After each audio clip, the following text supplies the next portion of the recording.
2022 is set to be a big year for UK theme parks. Plans have been released for a number of different rides, attractions and experiences across the many different parks around the country. Now, visiting a theme park is always going to be fun, no matter when you plan on visiting. However, there are some times throughout the year that may be a little busier and colder than other times. And along with that, there's also numerous different events across the parks, which means you get more experience to enjoy for the same entry price as a regular day. So in today's video, we're going to look at each month this season to see which are the best and worst months to visit theme parks in 2022. So even though there are a few parks which open in February, in fact there are some which are already open now, we're going to start off with March because this is the official start of the UK theme park season. Now there are no scheduled events for March, however it is still a really exciting time for theme parks. After being closed for such a long time, it's always great to be back in our happy places when the parks reopen in March for the start of the season. In terms of weather, it's still going to be fairly cold with possible rain showers. But March is also when spring begins, so it should hopefully be not as cold as the previous months. On those initial opening days, it's expected that the crowd levels may be high, especially during the weekends. However, during the weekdays in March, it's usually not too busy. Overall, March is one of my favourite times of year to visit the parks, due to the excitement of the reopenings and being able to check out all the new updates in the parks. April is another great time to visit theme parks here in the UK. It's fairly similar to March in terms of crowd levels and weather, however it's likely to be a little bit warmer than March. That is if you disregard the occasional April showers every now and again. An exciting addition coming to Alton Park in Hampshire is scheduled to open in April. This new coaster is called Farmyard Flyer, which will be located in the Tornado Springs area of the park. Last year we saw the opening of this popular new area, which already features 8 rides and experiences, including a gyro swing, a driving school, and the much loved spinning coaster, Storm Chaser. A year on, a brand new coaster will be joining Tornado Springs, a coaster called Farmyard Flyer. This family coaster will take riders on an exciting flight around Tornado Springs. This will be an excellent new addition to the park, especially for younger children. This coaster kinda reminds me of the Barnstormer, which can be found at Magic Kingdom. So not only will April be a great month for all theme parks, it'll be especially good for Alton Park, and a great time to visit. But having said that, with the opening of a new ride, it is expected that Alton Park will be a little bit busier compared to if you were to visit later in the year after the ride has been open for a while. For the whole of April, Alton Towers have recently announced that they will be bringing a brand new event called Festival of Thrills, which will celebrate the resort's roller coasters. Now, we don't know too much information about this event yet, however what we do know so far is that each of the park's big 7 coasters will have their own live music playing out at this new event for 2022. Another new addition that I need to mention is one coming to Drayton Manor. All that has been said so far is that an invasion is coming, which appears to be Viking related. This is going to be really good for the park and I cannot wait to see what they have in store.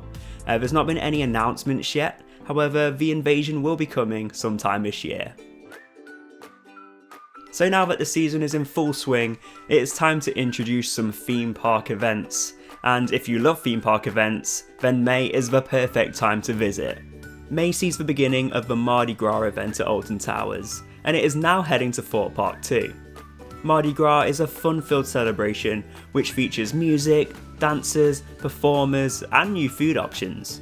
When May comes around, it's usually much sunnier, and the weather tends to be warmer too. Of course, I can't predict the future when it comes to weather, but judging off last year where I got really bad sunburn all over my face during the Alton Towers Mardi Gras event, it will probably be the same this year in May too.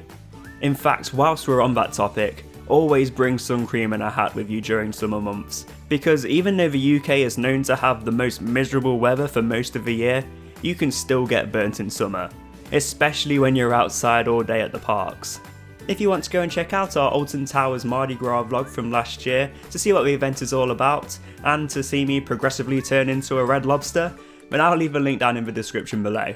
Although I got burnt, it was still one of my favourite days at Alton Towers ever, and one of my favourite vlogs too. I would 100% recommend checking this event out in May, and even though you'd expect the park to be quite busy during Mardi Gras, it's actually not too bad. During the weekends it may be slightly busier, but if you can visit during the weekdays, then you'll find that crowd levels, unlike the music, should be fairly quiet. So I decided to put June and July together as they're pretty similar in terms of crowd levels and weather. The summer months are of course the best times to visit in terms of weather, but you'll find that from June onwards, the park will start getting busier due to the fact that the weather is much better and the school holidays draw closer. Now it is worth pointing out that there is a school half term at the end of May going into June, so expect the parks to be a little bit busier at this time. Now I can't give an exact date of when the school half term is, because it does vary on whereabouts you live in the UK, but just remember that it is around that time. And also if you do have kids, then that half term is a perfect time to visit, because it is a little less busy than it would be in the summer holidays. But if you don't have kids, then maybe look at visiting a different week if you are planning on visiting in these 2 months. Now there is a lot happening this summer at UK theme parks in terms of events and ride openings, so let's get through what we know so far. First of all, we have the reopening of Valhalla at Blackpool Pleasure Beach. Now this ride has been closed since 2019 due to refurbishment, and it will finally open again this summer.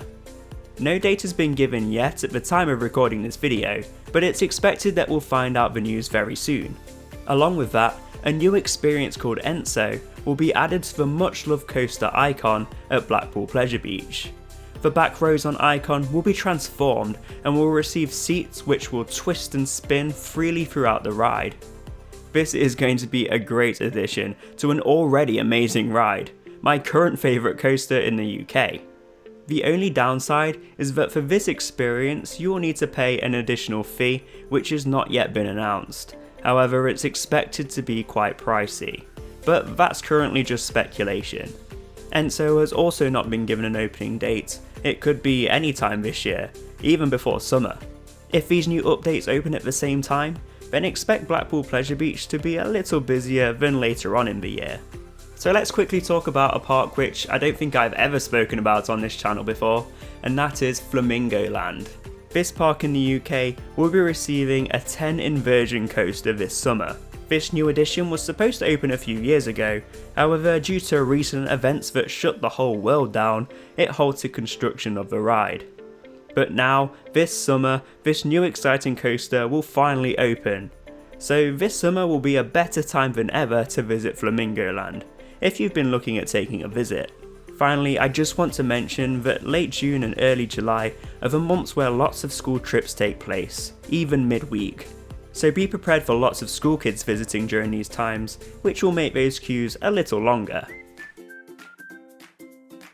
So next up we have August, and first of all let's talk about a brand new event coming to Thorpe Park in August, Carnival.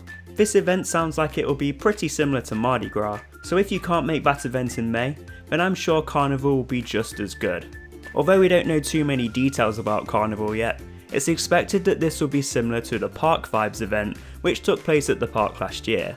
So expect to see lots of performances, dances, music, new merch and new food. Now even though this event takes place in August, for me personally, this month is my least favourite time of the year to visit theme parks in the UK. Of course it is the best time to visit in terms of weather, being the peak of summer. However, it is also the busiest time of year too. From the end of July until the beginning of September, the school summer holidays begin. So for the whole of the month of August, there will be larger crowd levels and bigger queues. There is the option to purchase a fast track package, but this will of course add an extra £65 to £105 per person to skip the regular queues for all the rides. I generally try to avoid August. I might make the one trip that month just to make use of my annual pass, but if you can only make one trip this year to a theme park, then I would definitely try to avoid that month. Having said that, if you can't make it any other time of the year, then you'll still have a great time. Just know it'll be fairly busy, and definitely remember to bring sun cream. So now that summer has come to an end, we're back into another one of my favourite months to visit UK theme parks, and that is September. Why do I love this month so much? Well, for one, it's still likely that the weather will be great, and also the crowd levels will drop once school begins again. In fact, I found that September is usually the most quiet month of the year because of this, and it's just before the Halloween events begin too, so a lot of people wait until October to visit. Another reason I love September is Oktoberfest. Now, Oktoberfest is a German festival which takes place at both Alton Towers and Thorpe Park in September, and features lots of entertainment, music, German food and beer. The atmosphere is so perfect when the sun is shining, so I would definitely recommend checking it out if you get a chance to visit in September. The event runs from the 2nd to the 25th of September at Thorpe Park, and the 10th of September to the 2nd of October at Alton Towers. Also known as spooky season, October is by far one of the most fun times of year to visit theme parks here in the UK. Pretty much every theme park has a different event. To name a few, Thorpe Park has Fright Nights, Chessington World of Adventures has Halloween, Legoland has Brick or Treat, and Alton Towers have Scarefest, who are actually celebrating their 15th year of the event. Alton Towers have recently announced that they will be introducing a brand new scare maze to celebrate this anniversary, but there's been no news yet on what this maze will be. Halloween events are so much fun for all ages. You have all the different scare mazes, scare zones, costumes, and you also get to experience your favourite rides in the dark too. The only downside to October is that the weather is a little colder, and during the Halloween events you can expect to see the crowd levels rise again. But overall, it is a great month to visit, and I would recommend checking out a Halloween event if you have never done one before. Now, just before we finish off, let's quickly talk about November. Now, the season ends 1 week into November, but in that week you have a final chance at riding the rides and coasters before the parks close. Along with that, Alton Towers have their fireworks spectacular, which is always amazing, so be sure to check that out if you get a chance. There is an additional fee for the fireworks spectacular, but I'm sure anyone who has been to this event will agree that it is definitely worth it. So it's pretty obvious that 2022 is going to be a huge year for UK theme parks, with all the different events, ride openings and reopenings too. As I mentioned at the start of the video, no matter when you visit a theme park, you're always going to have an amazing time. But just keep in mind all these different factors so you can plan the best time for your visit to each of the different theme parks. We're going to be heading to most, if not all, of the theme parks mentioned in this video in 2022, and we'll be bringing you plenty of vlogs, so make sure to stay tuned for all of those. But yeah, that is it for this video. If you did enjoy watching this video, then please let us know by hitting that like button and or commenting down below. And of course, if you're new to the channel and you're feeling extra cheeky, then make sure to hit that subscribe button and ring that notification bell so you don't miss a single thing, because we make plenty of theme park and adventure videos here at KD Adventures, which you don't want to miss. Thank you all for watching, and I will see you in the next one.